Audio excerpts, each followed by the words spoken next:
Welcome to the Whiskey After Work podcast. This is where booze meets business. I'm Doug Shaw, owner of Penn State Business Brokers and Advisors. And I'm Melissa Hergert, owner of Brain Train Centers. We are serial entrepreneurs that love to learn from other successful professionals and love to drink whiskey. Hello, Melissa. Hello. Doug. How are you doing today? I'm good. Good. I would like to welcome you to the Whiskey After Work podcast, coming to you live, recorded, from Three Strands Vineyard in beautiful Dallas, Georgia. Man, this place is nice. I might have to come out here and do this all the time. Yeah. What do you mean, yeah? This place is beautiful. It is beautiful. That's what I'm saying. It's a far drive, but I could make it work. Everybody bitches about the drive to Paulding County. Well, you don't get this in the city of Atlanta. You don't get this in downtown Marietta. True. This is a beautiful facility, and there's lots of good things to drink out here, and delicious food. Did you know that this podcast is brought to us by Brain Train Centers? Nerd. It's like, what are you going to tell me? Keystone Realty Group and Penn State Business Brokers and Advisors. And you know what? For the next couple of podcasts, it's going to be brought to you by Three Strands Vineyards in Dallas, Georgia. Yeah. Today is a Father's Day episode, so our guest is my kid. Yes. My oldest daughter. I'm so excited. Emma Shaw is here, and I am sure that there's going to be all kinds of great things you're going to hear about me. But yeah, she's in town visiting for a couple of weeks, and she's now out in the professional world, and I thought I get to do her bio. I know. Shut up. Well, you're going to get to do her bio. I'm not reading a damn thing right now. Okay. You're going to say all the stuff. You know what? Why don't you just tell us who's here today? Yes, I get to introduce Emma Shaw. She grew up out here in Dallas, Georgia. Are we in Dallas right now? We are. Okay. And she now lives in central Pennsylvania. She earned her Bachelor's of Science. I don't know how you created such an amazing child. I did it twice. I don't know how this happened. Okay. She earned her Bachelor's of Science in Physics from Agnes Scott College in 2020 and already has her Master's of Science in Acoustics in 2023. She now works as an aviation noise consultant. In her free time, avoids her dad. Just kidding, I didn't. She didn't really say that. She enjoys reading, collecting records, Star Trek, and being a pet aunt. This is so exciting. There you go. Now, what kind of questions are you gonna get out of that? Oh God, I know. Well, hey, before we get started, because she is my kid, so that this warning needs to be in there because she is a chip off the old block. Okay. Anything we say on here is the opinion of the person saying it, and nobody else, and not the businesses and Correct. that sponsor us or anything like that. So if we say something that easily offends you, then it happened, and it was the person who said it, and nobody else. Yes. Yes. And with that, run with it, Melissa. Okay, this is what I want to know. I want to know, how was it growing up with a dad like Doug in Dallas, Georgia? Tell me one of your favorite stories about your dad. Ooh. It doesn't have to be when you were a kid either. I don't know. I mean... Get up on it. Oh, sorry. I mean, so... My mom went back to school when I was in middle school and became a nurse. I think you've probably talked about that a bit. So she started on the night shift for the first few years she was nursing, and while she was doing that, she couldn't be around us as much. So he ended up being Mr. Mom for a few years. Oh, and boy. I think he's probably mentioned this before. He does all the cooking. Yes. I shouldn't say all, but vast majority of the cooking. And he does a good job. Sometimes. I don't eat most of what he cooks anymore. Yeah. Because he cooks things I don't eat. But yeah, we used to watch Food Network all the time. We were big fans of Alton Brown. We've got a personal connection to him. We do have a personal connection to Alton Brown. try not to flex that too much. Yeah, Doug will try to flex anything. So, yeah. I took a flight lesson when I was 15. It was my 15th birthday present, was an introductory flight lesson. And when we got there, neither of my parents thought they were going up with me. Mm-hmm. And then flight instructor was like, okay, which one of you wants to go up? And he volunteered. Oh, wow. He's the brave one. Yeah. The crazy thing is the flight instructor was who? The Raven. Yeah, and who did the Raven work for? Alton Brown. Oh, that's he was cool. he was his pilot and his instructor too. Yeah. So Did he ever get mad at you and yell at you? Oh, all the time. Does he have a short temper? He gets red. Yosemite Sam. Does he get really quiet at first, or does he go straight into yelling? No, he usually goes straight into yelling. Sometimes I don't think he can tell when he's yelling. He just is naturally kind of loud. True. I don't think that was a secret. I got lots of things. I'd like Emma to let her introduce herself a little bit too. So you had your little bio, but why don't you tell us a little bit about yourself? Mm-hmm. What kind of things you want to know? Well, why do you live in central Pennsylvania? Yeah. Oh, I went to Penn State, which, believe it or not, is in the middle of absolute nowhere. You can vouch for that. Oh, I've driven there a couple of times. It's horrible. Really? Yeah. The surrounding area is not horrible. It's beautiful. Oh, it's gorgeous up there. It's in the middle of the mountains, but it takes a long time to get there. Even if you fly, you got to drive for hours to get there.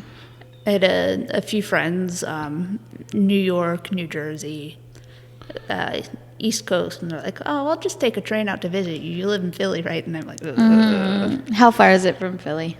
3 to 4 hours, depending on traffic. Jeesh. Yeah. 2.5 to 3 hours from Pittsburgh, depending on traffic. Yeah.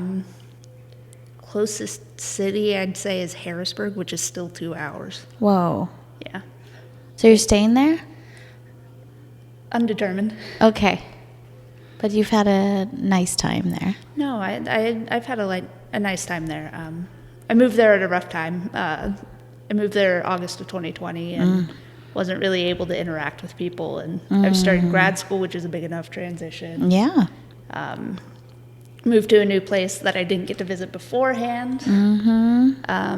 But I made a lot of really good friends there. So That's good. Very cool. Who's the most famous friend you've met there?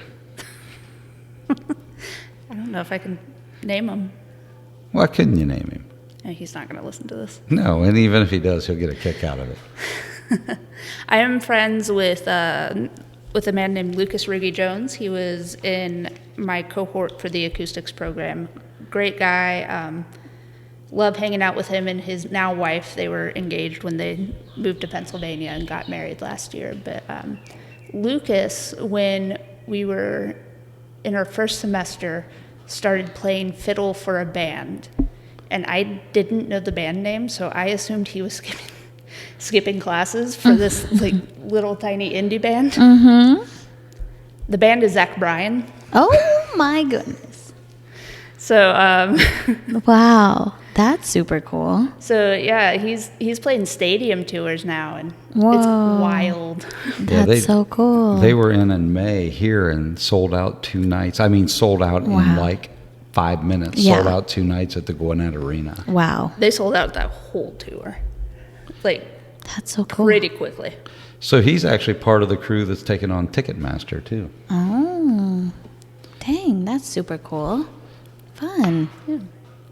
So what is it that you do? I know you can't get into too many details, but kind of what is it that you do now that you have your master's in acoustics? Yeah, explain that.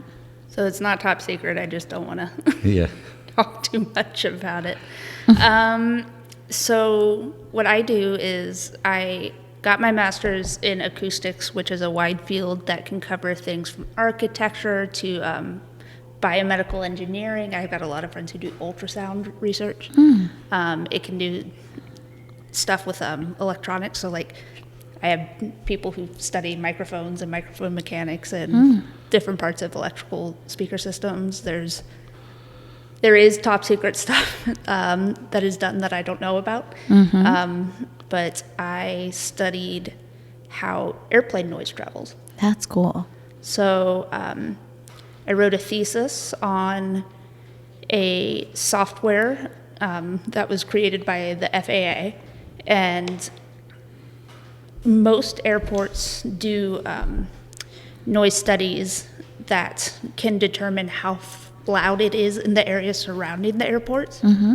And they use the software to do this, and once the studies are done, they can then go forward with noise mitigation plans, and then they can also go forward with reaching out to the community. So if you live in a house that's within a certain zone, the government may give you some money to help like noise proof your house a little more. Wow. But I now work for a company that uses that software and does these studies for the airports. That's cool. You love it? Yeah, I like it. Yeah, okay, you like it. She's really just getting rolling. I mean, she's kind of the new consultant there. But I did graduate in May, so. Oh, gosh, yeah, brand new. Well, that's awesome. she's been working since December. Wow. That's amazing.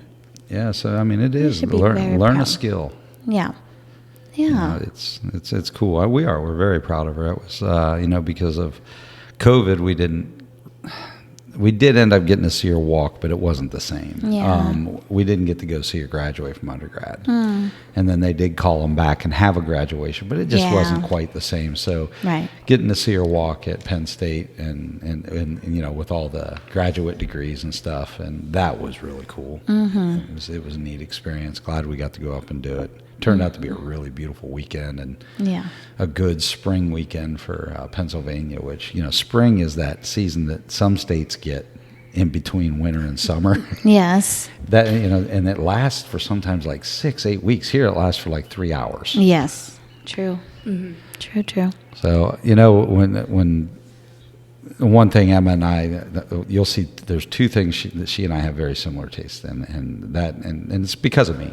Yes. Is alcohol and music. Yes. And this poor kid was brought up on my record collection, which is very diverse. I mean, my range of musical tastes are very, all over the place. Just depends on what I feel like, and I like good music no matter who makes it, right? Yeah.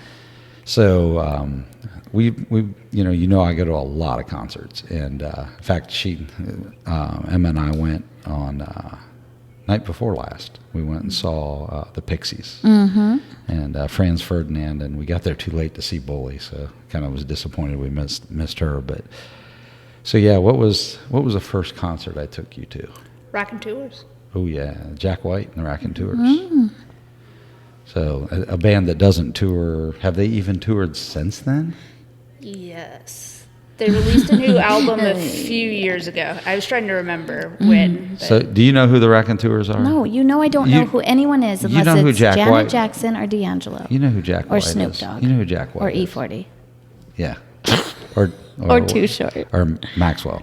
Yes, exactly. Usher. Come on, you know who the White Stripes were, right? Yeah, I know the name. Oh my God. Seven Nation Army. She knows that I song. literally don't know anything about music. Listen, I used to play the saxophone. Okay. Name somebody that she would know that we've seen. Oh, Luda. Luda. Luda's on tour with Janet right now. I know that. We went to Music Midtown and we made damn sure that we were front and center for Luda. Yes. And even if you don't smoke weed at a Luda show, you're going to smoke weed at a Luda show. Same as the Snoop one. That's I'm sure. any show, though. Yeah. Anymore, yeah. Seriously. Yeah, I mean, even That's true. Even in the Roxy the other night, I could smell. Oh, yeah. Oh, in Atlanta. Yeah. It was either that or somebody brought their pet skunk with them. Yeah. Oh, that is fun. So I'm sure you guys will see many more concerts together. Oh, yeah. Yeah. We got to do Red Rocks at some point. I think we talked about that with Justin. That's something I really want to do. Yeah. We talked about how Emma and I went and saw St. Vincent at the Ryman. Yeah. That's a great venue if you ever get a chance in Nashville. Mm-hmm. I've seen Jack Johnson. I like Jack Johnson a lot. Yes. Yeah. I have seen him. Plus, didn't he sing all the Curious George stuff? He was on the Curious George soundtrack. Yeah. So the kids listened to him from early on. Yeah. Now, I like Jack Johnson a lot. I play him for my girls. Yeah. Good, that's good stuff. Upbeat Yeah. stuff, yeah. That is good. We've had the opportunity to do a little bit of traveling with them, and now she's way luckier than you and I ever were Yeah. as teenagers and that. I mean, when's the first time you traveled out of the country? You. Me? Yeah, you, Emma. 18. Was that But that wasn't with you. that was with Agnes? No, Right. that's yeah. what I'm saying. We've been with you, but you've traveled way more than most kids get to Yeah. at that age. But we went and looked at grad schools in Europe right before it was August of 19, I think. Nice. And not knowing what was coming up. Yeah. But we were looking at other places with acoustic programs, and we ended up in Edinburgh, Scotland, and Salford University, which is outside of Manchester, England. Nice. And I'll let you tell about that. That we literally stood in the quietest place in the world. Whoa. But they claim. Go ahead, you talk They about claim it. it is the nicest anechoic chamber I've been in. So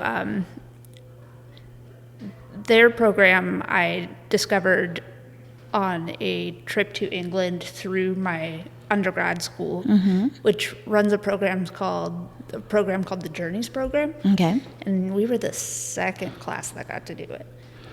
So every first year student is assigned to a class for their second semester, and the class is about a location and a problem pertaining to that location, or like a topic pertaining to it. And then over spring break, they get to go to that location for a week. Cool. And it's covered through tuition or whatever. Wow, So I'm very still paying cool. for it. Right? But my topic was the scientific and industrial revolution in Manchester, England. Okay. So we went there and we toured University of Manchester, which was cool. I got to eat lunch in the same room, not the same room, but the same building they first split the atom in. Whoa. Yeah. But we also toured University of Salford, and believe it or not, I was one of the only physics students in that class. Because a lot of them ended up going to Canada and getting stuck in a blizzard. But we just happened to tour the acoustics facilities, and I didn't know that you could get a degree in that. And most places in the U.S. you can't.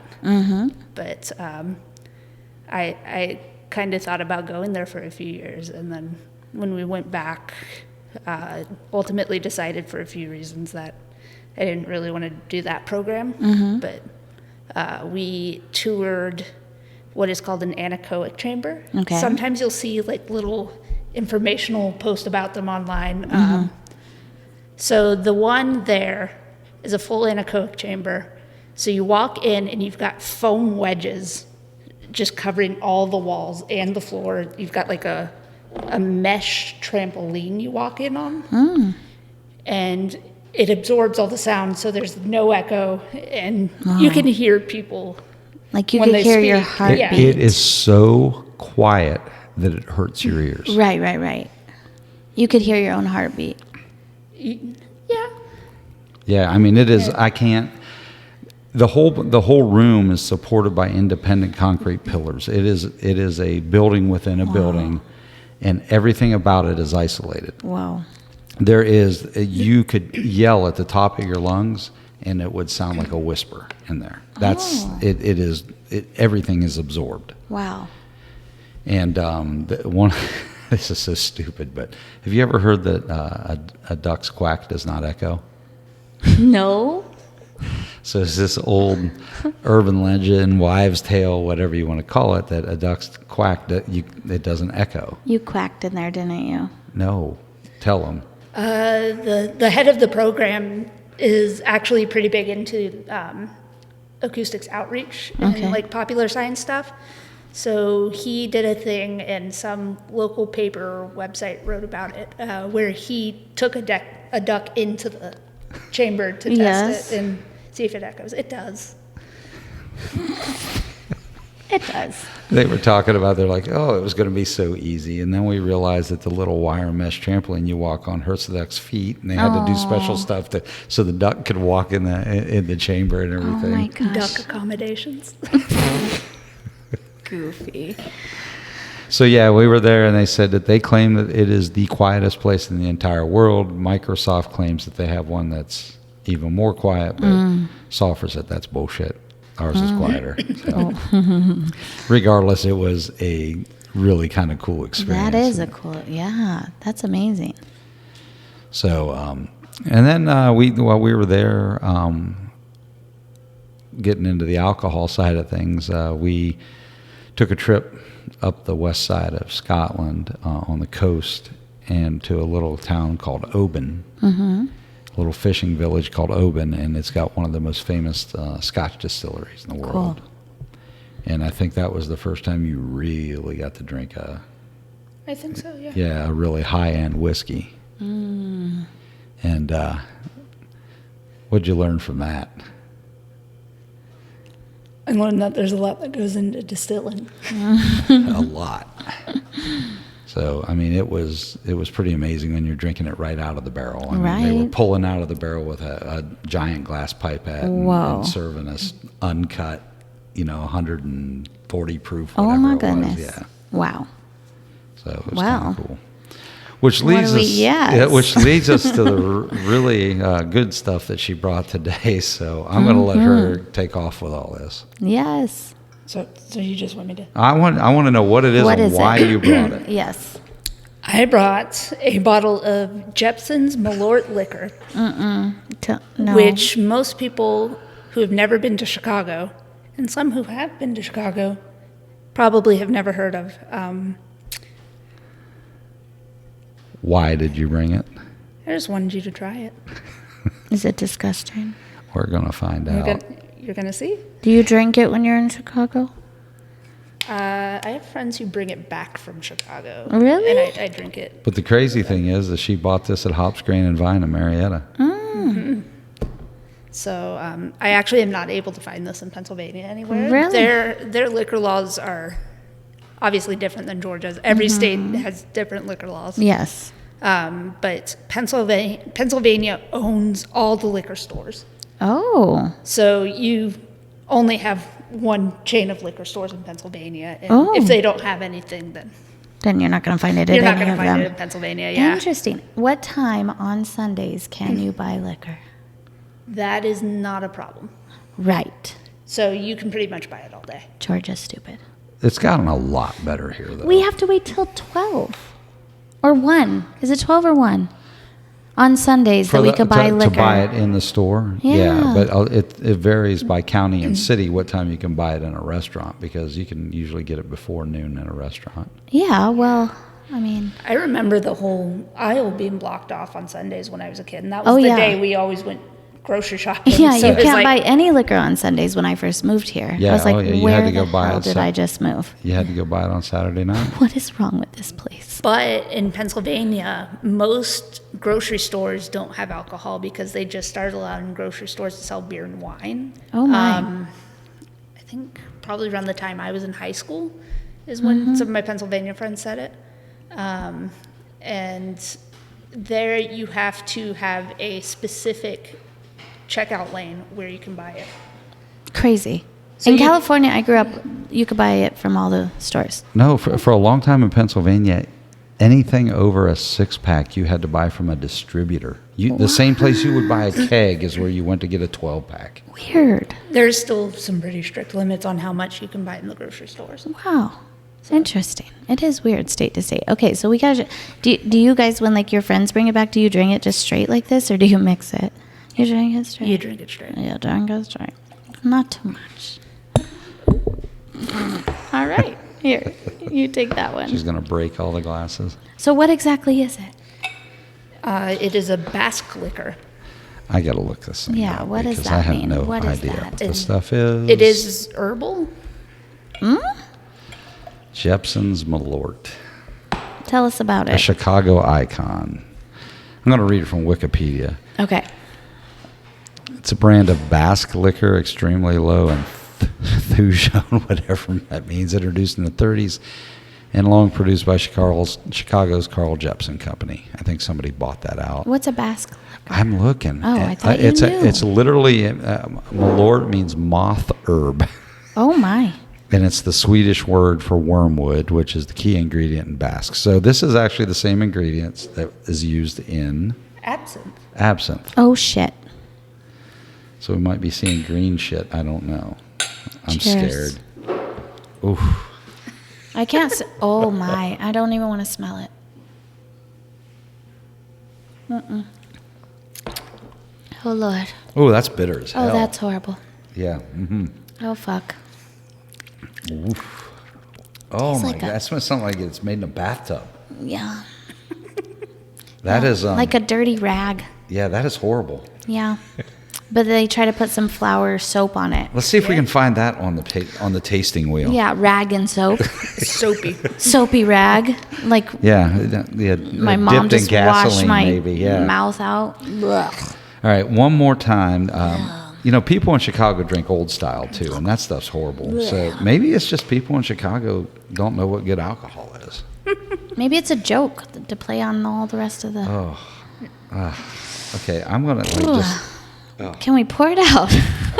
Go for it. No, what I'm gonna do is I'm gonna go ahead. We're going to give it to Emma. I'm gonna guzzle this, but I'm gonna ask. I'm gonna ask Michelle to do something for me. Can you walk around back and watch that cord right there?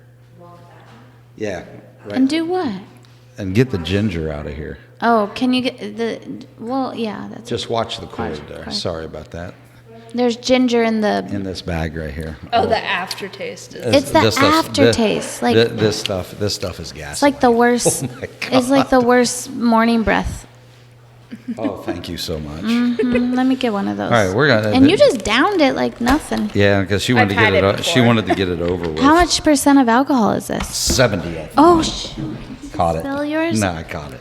I think it's 70. 35%. Yes, it's 70. yuck, 70%. yuck, yuck. Okay, let me get one of those. Woo! Yuck, yuck. Why you do Maybe this it to grows us? on You're you, I just don't trying know. to be mean to us, aren't you? Mostly him. Yeah. It'd be really nice if you brought something else with you to drink. Oh, God. Oh, and what Well. the fuck is that? Lucky for you. Haha, that's more like it. I have some Angel's Envy. Straight bourbon whiskey. Yes, finished in what? Port wine barrels. We haven't had this one. Did we No, have we- another Angels something? We have not had an Angel's Envy yet. Have you mentioned this one before? Mm-hmm. Is this what you were going to give away? No, I'm giving away a bottle of Blanton's if You we wanna open that? ever get to enough followers. Well, we haven't mentioned that recently. By the No, way, we if you're haven't. listening, you have to follow us and then email Doug. What's the email? Whiskey After Work Podcast at Whiskey Gmail. After Work Podcast at Gmail. And you let him know that That you're following. following. And when we get to what? What did you say? 100? 150? 100 followers, and I think we're around 80. Okay, 100 followers. Email. And then we're going to do a drawing for a free bottle. So, yeah, so this is going to be a little better. This is Angel's A Envy. little. Yeah, this is Just a Angel's little? Envy. Oh, God. I feel like there's Finished in port barrels. if there's That's like good. a couple drops still in my glass, it's okay, right? Oh, Do you want to pour some water in? Like, Oh, good idea. Lord. Kill me now. I'm so glad she brought that as kind of a joke Yeah. because, whoo, man, if somebody brought that and was serious, I'd slap them. We'd end the podcast. Like, just you're kicked out of here. Do not ever come back. Never come back. We're not your friend anymore. well, This might just can the episode. Yuck. I had first tried it because a friend brought it to a party and told us it was a bonding exercise. To see who threw up first? Yeah, he was weird about weird foods and stuff. That is kind of fun, though. There's always got to be a weird friend like that. And especially in college. Like, hey, who wants to try this shit? That's just miserable. All right, let's get to this. Okay. So, Angel's Good shit. Envy. I Yeah. think this You can is tell like me more about 92 it. proof. It is 86.6. 86.6. Pretty bottle. So there's a reason that the whole Angel's Envy thing. We've talked about the Angel Share before. When whiskey's aging in a barrel, Have we talked there's about that? there's some evaporation, and so they call it the angel share. And this is a cool bottle. If you're not watching the video, but it's a cool bottle. It's got a kind of very unique pretty. shape. It's got angel wings on the back of the bottle. Yeah, I like it. And let's drink All right. this. Cheers. Way better. Cheers. Wait, I want to smell it first. And that is delicious. Yeah. Oh, that's so much better. Jeez Louise. Okay, so what do we got in it? Because it's going to be a real sweet to start with. And the other thing is that you're going to pick up a lot of like the maple and molasses and that. Or at least I do. Caramel. I definitely get butterscotch. Maybe even a little bit of honey. It's going to have a lot of the syrupy flavors to it. And part of that's because it's in the port barrels, because it's pulling out that sweet port wine. You know, port is a fortified, sweet dessert wine. It's very good. What do you taste?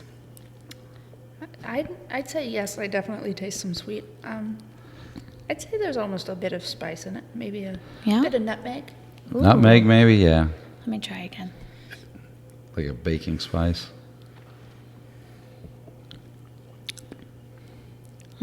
That's good. Yeah, I like port finished bourbons are probably my favorite. That's good. I still keep tasting the butterscotch, like an actual piece of butterscotch candy. Yum. That's very good. I'm going to sit here and drink too much of this. I'm going to a Weller tasting later tonight. Don't do that. Oh, Who's I'm driving? fine. Are you driving, Emma? Oh, I'll have to come get me. It's not very far from the house. Okay. So, yeah, we're going to do a Weller tasting at somebody's house tonight. But this is delicious. I'm going to keep drinking some more of this. Get Okay. that freaking Malort taste out of my mouth. Right. Like a couple more. So this is actually, when you find this, it's spotty when you find it around Georgia, but it's $55, $60 a bottle. So not by any means the most expensive. I think it's for the money. It's pretty good. You mix it with anything? Absolutely not. Okay. I wouldn't mix this. No. I mean, if you want to, a little ginger ale or something, I guess you could, but Yeah. I wouldn't mix it with anything. Maybe a splash of water to open it up or over an ice cube or something, but this is a good sipper. It's a good one. I like it. What was your favorite so far? I mean, this is episode. I can't this is remember all of episode them now. 14. So, and Ooh. 13 of those episodes. No, all of them have. All 14 have had it. So, what was your favorite one so far? I can't remember. Seriously, Yeah. I think you liked the tequila pretty well. That Michael brought, Towery. Yeah. That was delicious. Yeah. Okay, but non-tequila? I'm trying to remember which guess. That'll help me. I mean, I really liked the Maker's Mark ones, though. Yeah. I know those all those aren't, were good. like, yeah, I know. All those were good. But, well, I think it was because I enjoyed really learning about, how it's made and the bottles and all that. Yeah. Yeah. That was a fun episode. And last week was kind of a cocktail episode too, and I kind of the That was nice. Yeah, the Manhattans were really good. Those were delicious. So fancy in there. That was so fun. So you've got to have more questions now for Oh, Emma God, about I being know. a kid. Okay, more. Well, okay, about being a kid? Whatever. I don't care. You're the one that was supposed to kind of handle the interview today I know, because it's but- my kid. Because I'll start asking questions and it's no fun. I know all the answers. I know, Do but you? our guests don't. Okay, do you have a secret that you've never told your dad and now you have to? Absolutely not. Absolutely not. Bitch, put me on the spot. You sure? You're an adult now. Tell me one thing as a child you hid from your dad. Oh yeah, tell her. Tell her. Oh, what? I know what she had. Tell me. She has always had a mouth on her, Okay. and I was. Yeah, not, where did I get that from? I wonder. I have no idea. Right. My 12-year-old was cussing the other day. I was like, you got to stop effing cussing. She's like, Mom, why do you think I cuss so much? I'm like, So- oh, shit. I'm like, oh, dang it. I was not beyond putting a little soap in her mouth for being mouthy. Really? And I found out a couple years ago. Did he that her- really do that? Hold on. He did. Yeah. What a dick. So I found out a couple years ago that her grandmother, who, grandmas always protect their grandkids, right, Of course. had told her to keep a rag in her bedroom and she'd wet it And wipe it all out? and wipe it all. Smart. I love it. Was that the secret that you were thinking of? Oh, I was going to bring up you also knew the answer to this one. That's okay. Go ahead. We I don't care. We Go don't ahead. know. I think I finally told you. By the time we got to England, Scotland to tour those colleges, the universities for the grad programs, I'd pretty much decided I wanted to stay stateside. Oh, we didn't care. We just used it as an excuse. There you go. We were just She was using doing it as the an same excuse. thing as you were. Well, Smart. we made a decision, and I think I've talked about it before. We had taken a trip to Costa Rica when my youngest one was turning 16, and my wife just had a fit. She goes, "You have to take her with us because her 16th birthday, blah, blah, blah." And I'm like, okay, whatever. So we took her. Well, then I'm like, well, I've taken her on an international trip, and I've never been on a trip with Emma, so I kind of felt obligated. And we had really wanted to do England and Scotland, and Emma's like, I kind of like to go look at these colleges. And that had been quite a bit before we went. And so why not? We'll just do that. And even though that, You both had the same reasoning. when we were You at just wanted to go on the Salford, trip. the guy there said, "We would love to have you here," but she had mentioned Penn State, and he said, "We would love to have you here, but honestly, if you can get into the program at Penn State, you need to go there Interesting. because it's that well regarded." That's amazing. That's very cool. That's because it's government funded. I mean, everything they do there is government funded, so Not there's everything. a lot. What did the government commit to them over a 10-year period for that school? $1 billion or something like that? Wow. It was substantial. Wow. For Penn State as a whole? For that research department, because they had that underground they had like an underground torpedo testing unit and stuff like okay. that. No, that's the Applied Research Laboratory, ARL. Yeah. I was not a part of that, and being a part of that requires a whole lot of stuff, special clearances. None of our international students can go there. Wow. I'm not allowed to know most of what's going on. Oh, that's crazy. I had Right to have there a on security campus. badge to enter the lobbies Dang. Right there on the campus. right there on campus. That's crazy. You know what Going on down there. You know what my favorite school is at Penn State? The ag school. They have a dairy program there. Okay. And one of the things that you can go learn how to do is how to make like cheese and ice cream and things like that. That's where Ben and Jerry learned how to make ice cream. Really? That's And cool. every time we go up there, we haul a cooler up with us and we buy dry ice from them and pack it full of this awesome ice cream and bring it back. Wow. Of course, by the time you pay for all the shit to bring it back, you end up Yes. spending about $20 per half gallon of ice cream. Right. But But it's delicious. yeah, it's pretty worth it. Yeah, why not? Yeah. It's called the Berkey Creamery, and it is. There's some good stuff coming out of there. So it's a neat school. Yeah. But, I know. I'm trying to think of more questions, but I don't want to put her too much on the spot. Oh, you're not in going front to of put you. her on the spot. I mean, I'll flat out tell you no if I don't want to. Okay. Well, let me think. You ask her something while I well, think. no. Look. So my kid is very independent. Both the kids. I want them Yeah. to figure things out on their own. I want Yeah. them to do their own thing. Yeah. Of course, I'm going to nudge and suggest and everything else if I want them to do something different. But she's a vegetarian, but like a pesco vegetarian. You so give her shit for that, don't you? no. Okay. No, I'm cool. Sometimes. She's learned. She has learned how to cook. Both my kids cook really well. That's great. Between me and my wife and a couple of grandmas that have, their great grandparents that have spent time with them, they've learned how to cook. Very cool. And but she picked up. Emma picked up learning how to make Indian food. Ooh, what's your favorite dish? Ooh, palak paneer. Mm. Any paneer dish I love. And paneer is what? It is like a firm cottage cheese. Oh, So it's interesting. almost. Is it spicy or no? Well, depending on how you make it. Does it normally get made spicy? Depending. What you're in the mood? Definitely.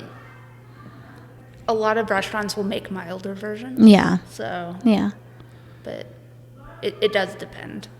So and honestly, the That's best amazing. meal I had in England was because their food is not that great. Mm-hmm. We on the final night there, we went to a South Indian restaurant. It was all vegetarian. Yum. Mind blowing good. Oh yeah, I bet. Yeah, I mean tore it up, and then we finished off our last pub or whatever that we went to in England.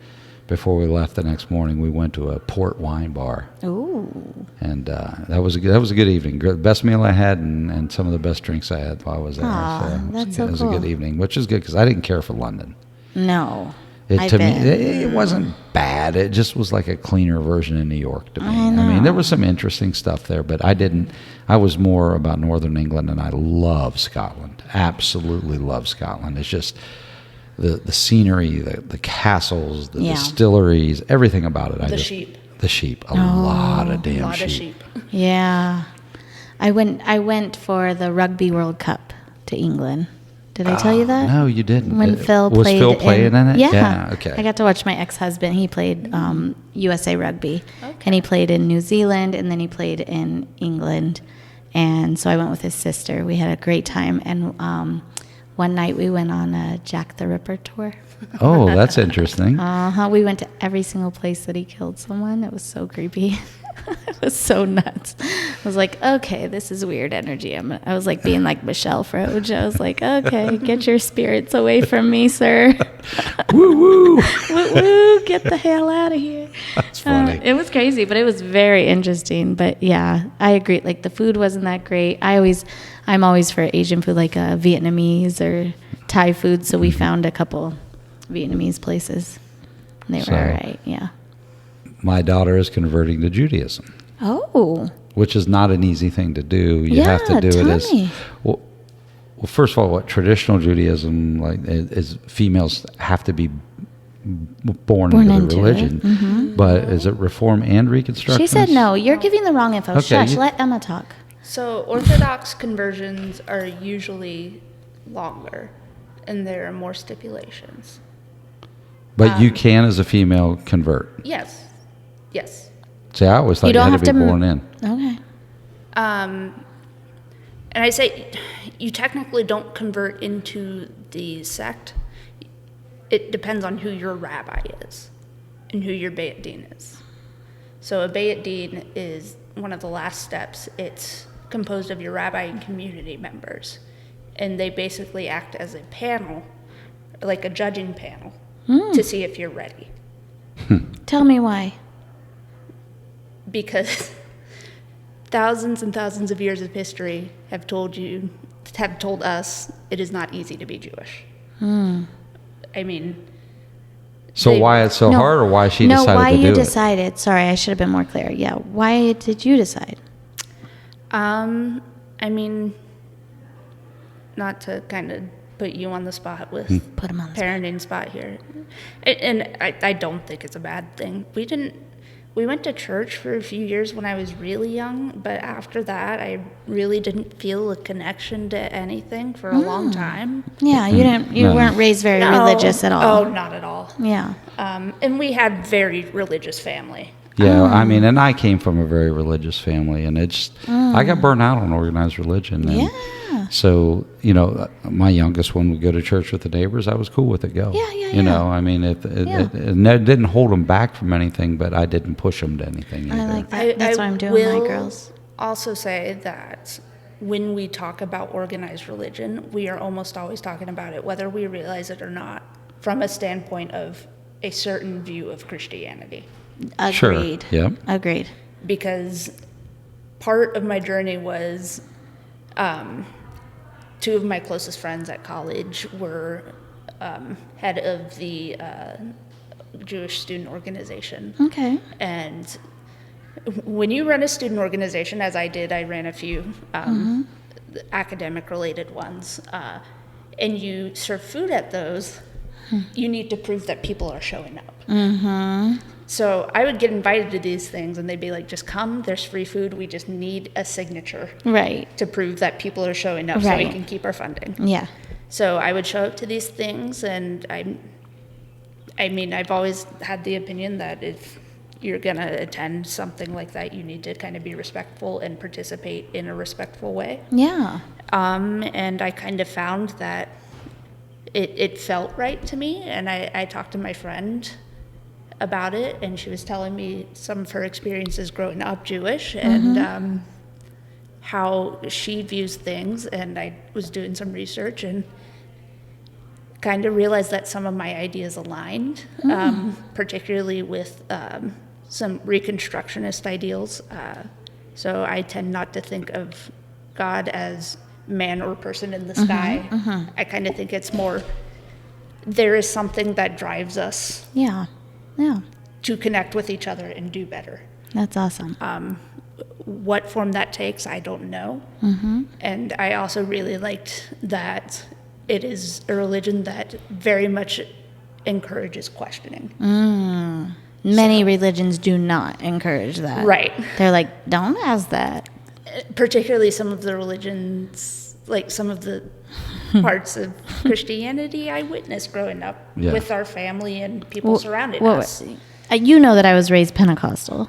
Okay, so you would definitely understand better that my family on my father's side was a non-denominational. They met in each other's homes. They sincerely believe that they are an extension of the disciples of Christ. Yes. They believe that their religion was carried on from the disciples of Christ, and they were very strict. Like it's changed a lot since I was a kid. It's gotten relaxed a lot more, but no televisions in the house. Women wore their hair up, only let it down for their husbands. They wore dresses and skirts. They did, all these things. And it was a strict religion, and my grandfather was very strict. And my grandfather was a very loving man, and my kids loved him dearly, but he was it was a very strict religion, a very strict household. And I think the kids saw that too, and that's not something they wanted to be part of, and it really wasn't anything I wanted to, I wanted to be. I respected it. My grandfather lived with his beliefs. He walked the walk. He was a very good man and a very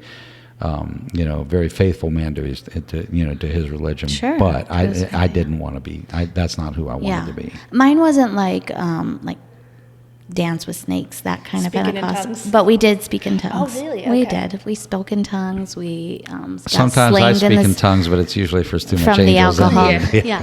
Slain in the spirit. Prophets. We had like 3-day evangelists come in and do all that. And so I think I've never talked about this. No. I was raised in all black churches. Really? I never told you Oh that. yeah, no. She was raised in the projects in.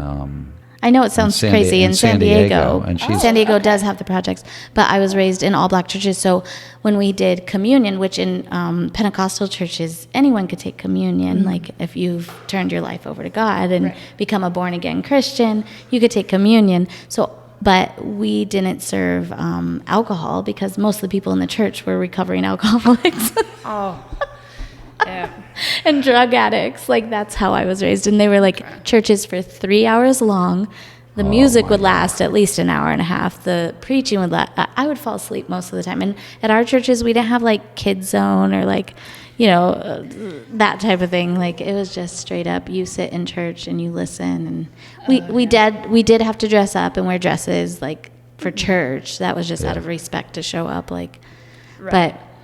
Yeah, that's very interesting. And now I have 2 daughters that I teach. I haven't gotten deep into religion conversations with them because their dad is actually an atheist. Okay. And then I was raised Pentecostal, and as an adult, I was like, what is really going on? So now I really believe more like in the universe, and there's an energy out there that, in our own subconscious and all that we're connected. So that's pretty cool that you're doing that. Yeah, and I think with religion, at some point, it becomes important to realize you don't need to be right. Because nobody's going to understand absolutely everything about it. And nobody knows the actual truth. No, and what happens if you die and find out? Right. I mean, if you even have the capability to find out. Right. I'm not too concerned with being right. I'm more concerned with doing the best I can while I'm alive. And being at peace, yeah? Yeah. I mean, that's being the reality. a decent human being. Being decent and being at peace for your own self. Because if you're fighting about things like religion, then obviously you're not at peace. So maybe you should look into believing in something else, maybe. Right. And people can believe however they want. Exactly. As long as They're not hurting anyone. You're respectful about other, yeah. Yeah.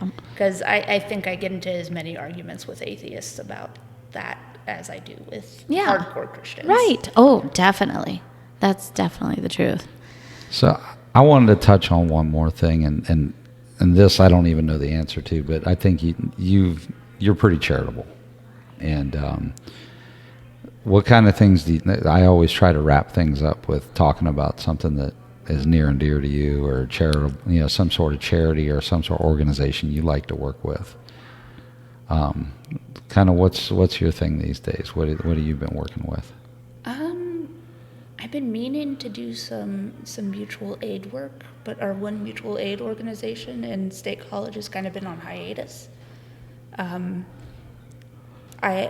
been looking at moving to different cities. I'm not going to go too much into that here because things are a little uncertain. But I think any city I move to, I want to get involved with a mutual aid organization. I think getting involved with maybe Food Not Bombs would be a good place for me. I haven't heard of that. Tell us about them. Yeah. Food Not Bombs is not like a national organization. I want to say it was, I can't remember when it was organized. Started in one city, and then other chapters started popping up, but they're not technically connected. They just agreed to use the same name. Okay. And I think the only thing that you have to agree to is that all the food is vegan, so just that it's accessible to more people. Yeah. Which veganism is not always accessible to more people. I do have to say that. Yeah. Recovering food that would otherwise be discarded, and shares free vegan and vegetarian meals with the hungry in over 1,000 cities and 65 countries. Wow, that's amazing. That's great. So with a lot of charities, so like food banks and whatnot, you've got to get a referral. And sometimes you can be really struggling and unable to put food on the table, and you're not able to get a referral because technically you make too much. Oh, yeah. So organizations like this are made kind of with the understanding that any of us could be in this position at any time. Yeah. We live in a country, or in a world really, where most of us are one paycheck away from total financial ruin. True. So anybody can come and get the food. Yeah. Anybody can participate. So That's amazing. Things like That's that. cool. That's a cool organization. Yeah. Yep. Wherever you end up, that would be great to see you get involved with that. Well, do you have anything else that you would like to ask Emma while we've got her here? Gosh, I know. I feel like there's something I want to know, but I can't. I mean, what's your proudest moment? I want to ask you that. My proudest moment? Yeah. The master's degree was pretty cool. Yeah. But probably, and I think I've discussed this before, probably the coolest thing I've ever watched her do was play in a wind ensemble on the stage at Carnegie Hall. That was an incredible experience. Yeah. She's done a lot of things over the years to make me very proud, but that was more than just being proud. That was sitting in awe at the opportunity that we had to see and do all that. But I mean, the educational stuff is really, really good. I've really enjoyed the last year watching her as she started her professional career and has really kind of taken hold of things. And I mean, she's always been independent, but it's been fun watching her like start her for real adult life, right? and handling it way better than most. Because how old are you? I'll be 25 in August. Wow. August what? 27th. Okay. And the best part is that she's not afraid to call and ask me for advice. And, that's good. I mean, she's not afraid to come home and visit. She would never move back to my house. Oh, that's good. I'm also not afraid to ignore the advice. I would just like to make Good. But it's advice. I mean, it's for you for the process. And, I tell her what I think and how I would handle it, or maybe give her suggestions on how she should handle it. But getting ready to be 25 years old, that's ultimately got to be her decision now. And I'm gonna support it, whatever it is. And I may prod her and poke at her if she ignored me and and it didn't turn out the way she wanted it to, but I'm also going to support her and be there to help her out. So, but it's fun. It's fun when they get to the adult age and watch them. I mean, she's learning from her mistakes. She's learning from her successes, and that's what's supposed to happen. This was a very long-winded way of saying your proudest moment is when you quit paying my bills. I won't say it was my proudest moment. It may have been one of my happier ones. Right. That's hilarious. So I know I gave her a check at graduation to pay off the student loan I was committed to, and she got her own credit card now. She's not even using my credit card anymore. And I mean, I used it the other day. Oh, did you? I hadn't seen it yet. It was like $11 in groceries. You'll be fine. You guys are awesome. I'll pay you back. You guys have done a great job, and this is pretty cool to see. So, with that, you've just received your Father's Day gift, everybody. It's the Father's Day episode of Whiskey After Work. Yes. A week late. Yeah, if you've got any questions, comments, suggestions, ideas, guests that you would like to recommend, or if you want to be a guest yourself, email us at whiskeyafterworkpodcast@gmail.com. Also, let us know if you've started following us, and we'll put you in the drawing for a bottle of Blanton's. And other than that, I don't think we have any other announcements. Oh, I do have an announcement. July 27th, I think. Let me look. I think it's the last Thursday in July. I'll be here, and I heard from Kristen that you were talking shit. You're like, I don't care if Melissa's Yeah, there I couldn't or not. wait. I got a date. venue. Well, I'm going to be here, so That's I awesome. will be So we are having at the Hadley Studios, Winter Street Studios on the Square of Marietta, July 27th. We are having a Whiskey After Work event. Pay attention to the social media pages. I know for sure that we're going to be doing a 3 Strands wine tasting. We'll talk about that a little bit when we talk to Jason in our next episode. I am working, hopefully, to have short barrel bourbon and rye do a tasting there. Also, they're an Atlanta-based. They just bought the old Fourth Ward Distillery. Yeah. They're a booming Atlanta-based bourbon company, whiskey company, and we're hoping to have them as the guests too. So should be a good event. Time. It's coming together, and Justin's offered up the studio to do it there, and we're gonna have a great time. So that's going to be July 27th. Great time. But with that, I'm gonna say cheers and yes. till next episode. Cheers. Thanks for coming on. Thank you.